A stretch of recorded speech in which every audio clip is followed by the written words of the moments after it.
দেশের সামষ্টিক অর্থনীতি ও আদানি পাওয়ারে বিল পরিশোধ নিয়ে আলোচনার জন্য আমাদের সঙ্গে স্টুডিওতে আছেন অর্থনীতিবিদ ডক্টর মোহাম্মদ আইনুল ইসলাম। আপনাকে স্বাগত জানাচ্ছি এ সময় বাণিজ্যে। আমরা শুরুতে একটু আলোচনায় যেতে চাই, সেটি হচ্ছে যে সামষ্টিক অর্থনীতি আমরা যেভাবে দেখছি, একদিকে রেমিটেন্স, অন্যদিকে এক্সপোর্ট, রপ্তানি আয়, সব মিলে কেমন মনে করছেন? দেখুন, সামষ্টিক অর্থনীতির স্বাস্থ্য কিন্তু নির্ভর করে রিজার্ভ, মূলত রিজার্ভ উপর, এবং রিজার্ভ দীর্ঘদিন থেকে একটা ক্ষয়িষ্ণু অবস্থায় ছিল। সেটি সাম্প্রতিক সেটি বাড়ছে এবং গ্রাজুয়ালি বাড়ছে বলবো। সেখানে ভূমিকা রাখছে রেমিটেন্স, কারণ রেমিটেন্স হচ্ছে যে কোনো ধরনের মানে প্রপার চ্যানেলেই আসছে এখন, সেটাকে কঠিনভাবে নিয়ন্ত্রণ করা হচ্ছে। সেদিক থেকে একটা ইতিবাচক দিক। পাশাপাশি আমাদের গ্রাজুয়ালি কিন্তু এক্সপোর্টও বাড়ছে। তা সেটা এই ট্রেন্ডটাকে ধরে রাখতে হবে, মূল কথা হচ্ছে ধরে রাখতে হবে। আর পাশাপাশি দীর্ঘদিন আমাদের কিন্তু আমদানির উপর নানান ধরনের বিধিনিষেধ ছিল।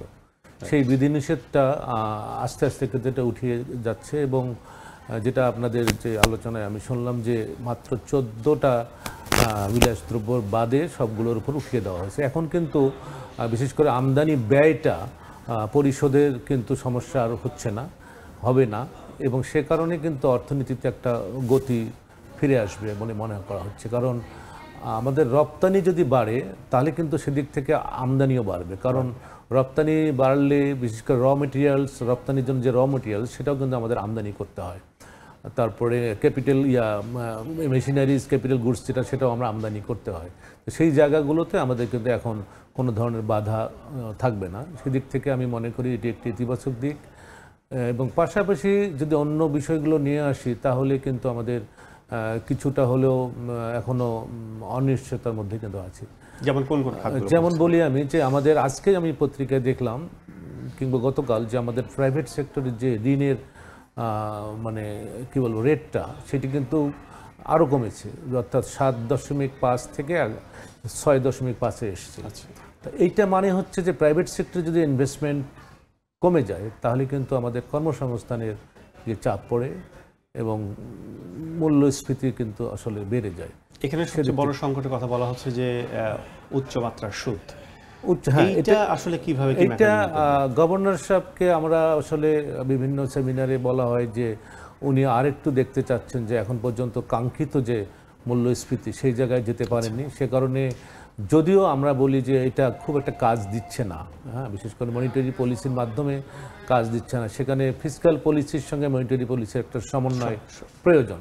সেই জায়গায় তো কিছুদিন আগে আপনি দেখছেন যে এনবিআর-এর যে সমস্যাটা এখনও চলছে, এবং আমাদের যে রেভিনিউ কালেকশনের টার্গেট একেবারে কি বলবো যে খুব খারাপ অবস্থা আর কি। হ্যাঁ, যেমন গত কয়েকদিন আগে 38% টার্গেট থেকে কম অর্জন হয়েছে। এবং আরও যে আপনাদের আলোচনায় দেখলাম যে আমাদের বিশেষ করে চট্টগ্রাম কেন্দ্রিক যে কন্টেইনার হ্যান্ডেলিংয়ের ক্ষেত্রে যে 75% যদি টার্গেট করা না যায় তাহলে কিন্তু 75% কমে যাবে রেভিনিউ।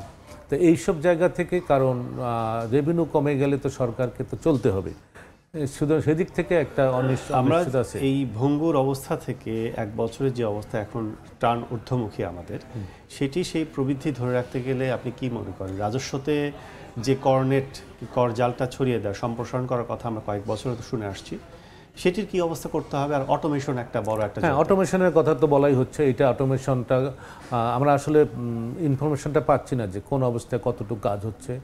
আর নেটের বাড়ানোর কোনো ধরনের স্ট্র্যাটেজিটাও এখন পর্যন্ত এবারকার বাজেটে কিন্তু পাইনি, যে কর জালটা যে বাড়ানো সেটা পাইনি। কিন্তু এখানে একটি নেগেটিভ দিক আমি মনে করবি, সেটি হচ্ছে যে এই যে করের যে বিষয়টা এবারকার, বিশেষ করে মধ্যবিত্ত বা নিম্ন মধ্যবিত্তের জন্য চাপটা কিন্তু বেড়েছে। হ্যাঁ, স্ল্যাবগুলোর মধ্যে রেট বেড়েছে, এবং করমুক্ত যে আয় সেটা আমরা মনে করেছি কিছুটা বাড়বে, কিন্তু সেটা খুব সামান্য বেড়েছে। কিন্তু একটা স্ল্যাব উঠিয়ে দিয়েছে সব, সেদিক থেকে কিন্তু এখন ট্যাক্স বেশি দিতে হবে। পাশাপাশি ভ্যাটের বিষয়টা তো আছে, আমরা দ্রব্যমূল্য তো আমরা দেখতেই পাচ্ছি। সব কিছু মিলে ওই জায়গাটায় কিন্তু আমরা জানি না কোনো ধরে রাখতে পারবে কিনা। এখন যদিও বলা হচ্ছে যে এই কারেন্ট যে অর্থবছর সেখানে 3.3-এর উপরে হতে পারে আমাদের জিডিপির গ্রোথ। পরের বছর একটু ভালো হওয়ার কথা বলতেছে বিশেষ করে বিভিন্ন আন্তর্জাতিক সংস্থা। সেদিক থেকে যদি এইসব অনিশ্চয়তা থেকে যায় তাহলেও কিন্তু সেখানেও একটা মানে একটা সংশয় থেকে যায়। এক্সপোর্টের ব্যাপারে বারবার বলা হচ্ছে বহুমুখীকরণ, পণ্য বহুমুখীকরণ, বেশ কিছু পণ্য আমাদের যাচ্ছে, এছাড়া কি মেকানিজম করতে পারে? না, বহুমুখীকরণ এটা আছে, পাশাপাশি আমাদের বিশেষ করে আমাদের যে পাশের যে দেশগুলো আছে এই দেশগুলোর সঙ্গে কিন্তু আমাদের আমি মনে করি যে ফ্রি ট্রেড বা নেগোসিয়েশন করে এই পণ্য বাড়ানো বা আমাদের এক্সপোর্ট ইম্পোর্টটার বিষয়ে যদি আরও সহজীকরণ করা যায় সেটা একটা হতে পারে। আর খাত মানে বহুমুখীকরণ প্লাস পণ্য বহুমুখীকরণ, অনেক পণ্য আছে বাংলাদেশে যে পৃথিবীর বিভিন্ন দেশে কিন্তু এটা চাহিদা আছে, সেই জায়গাগুলোতে আমাদের মানে গ্রাউন্ড ওয়ার্ক করে সেটা করতে হবে। সেটা আমার দীর্ঘদিন থেকে, আমার 10-15 বছর থেকে বলা হচ্ছে যে বহুমুখীকরণ, কিন্তু সেরকম কোনো তেমনটা আমরা কিন্তু মেসেজ পাচ্ছি না। একটা বিষয় সেটা হচ্ছে যে এফটিএ যেটা বলছেন, ফ্রি ট্রেড এগ্রিমেন্ট, হ্যাঁ, সেটার জন্য আসলে যে শর্ত দরকার উভয় দেশে, আমরা কতটুকু অ্যাচিভ করি সেই সমস্ত? না, আমাদের তো মোটামুটিভাবে আমি মনে করি যে আমাদের অবকাঠামো থেকে শুরু করে ম্যান পাওয়ার সব কিছু কিন্তু আমাদের আছে। এখন শর্তগুলোর মধ্যে এটা কূটনৈতিক যে একটা মানে কি বলবো যে আলোচনার মাধ্যমে এই জায়গাগুলোতে আসা উচিত, যে আমরা যেমন সিঙ্গাপুরের সঙ্গে একটা আমি কিছুদিন আগে শুনলাম যে হওয়ার কথা। এটা কি পসিবল সিঙ্গাপুরের সাথে আমাদের? হ্যাঁ, সিঙ্গাপুরে আমরা অনেক কিছু আমাদের দেশ থেকে নেওয়ার মতন আছে, তার সেসব দেশে অবশ্যই পসিবল। এটার স্টাডিও হয়েছে, স্টাডি হওয়ার পরে তারাও সিগন্যাল দিয়েছে, হতে পারে শ্রীলঙ্কার সঙ্গে, হতে পারে চায়না তো বোধহয় অনেক আগেই অফার দিয়েছে, চায়না বিশেষ বড় অর্থনীতি। সেই জায়গাগুলোতে আমাদের আসলে বিকল্প, যেহেতু আমাদের এলডিসি গ্রাজুয়েশন হচ্ছে 2026 সালে, এরপরে কিন্তু আমরা একটা চাপে পড়বো বলতে গেলে। সেই জায়গা থেকে আগে থেকে যদি এই কাজগুলো করা হচ্ছে, আমি মনে করি করা হচ্ছে, কিন্তু সেটি আরও নিবিড়ভাবে করা উচিত। আর সেক্ষেত্রে এই পণ্য বহুমুখীকরণ এক্সপোর্টে ব্যবসায়ীরা আসলে তাদের পাসপোর্ট কতটা এগিয়ে আসা দরকার, সরকার কত? না, এটা তো আসবে, তো ব্যবসায়ীরাই আসবে, নতুন নতুন তারা প্রপোজাল নিয়ে আসবে, তারাই তো আসবে। কিন্তু যেটা ব্যবসায়ীরা তো গত 5ই আগস্টের পর থেকে তাদের আস্থাহীনতা কিন্তু কাজ করছে, এবং তারা এই যে বিভিন্ন, বিশেষ করে বিদ্যুতের কথাটা বলি, যে গ্যাসের কথা হয়, তারা কিন্তু বারবারই বলছে নিরবচ্ছিন্ন গ্যাস বা বিদ্যুৎ তারা চাচ্ছে। সে জায়গায় কিন্তু এখন পর্যন্ত তাদেরকে ওই নিশ্চয়তাটা দেওয়া যায়নি। আপনাদের নিউজও তাই দেখা গেল যে আসলে গ্যাসের একটা দারুণ সমস্যা আর কি, যার কারণে কিন্তু আমরা আদানির সঙ্গে যে আমাদের কম্প্রোমাইজ করলাম বলতে গেলে। একটু তো বলেন যে বকেয়ার বড় কিস্তি বাংলাদেশ পরিশোধ করলো, নেক্সট যে 43,70,00,000 পরে যে আমাদের বকেয়াটা পরিশোধ করতে হবে, সেটা আসলে সরকারের কি ভাবে কি মেকানিজম করতে পারে? সেটি তো 2 মাসের একটা, যেটা 2 মাসের এলসি তারা একটা দিয়েছে, হ্যাঁ, ঋণপত্র দিয়েছে। এবং সবচেয়ে যেটা বড় কথা সেটা হলো যে গভর্নমেন্ট কিন্তু দায়িত্ব নিয়েছে।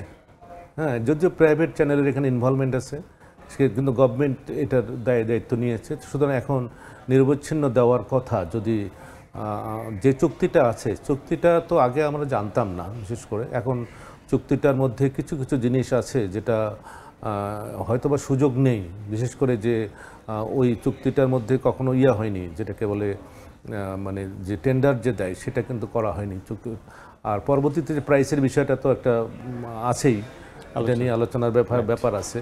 সবচেয়ে যেটা এখানে বলা আছে যে নিরবচ্ছিন্ন, নিরাপদ এবং সাশ্রয়ী মূল্যে, হ্যাঁ, বিদ্যুৎ দেবে। কিন্তু সেই জায়গায় সাশ্রয়ী মূল্যটা বলতে ওই জায়গায় কিন্তু আমরা সাশ্রয়ী মূল্যটা পাইনি। এবং ইন্ডিয়াতে যে প্রাইভেট যে বিদ্যুৎ কেন্দ্রগুলো আছে তার চেয়ে অনেক বেশি দামে, এবং সরকারি যেগুলো না আছে সেগুলো হচ্ছে প্রায় 63% বেশিতে আমাদের সঙ্গে তাদের এগ্রিমেন্টটা হয়েছে, 14 টাকা 2 পয়সা এরকম একটা।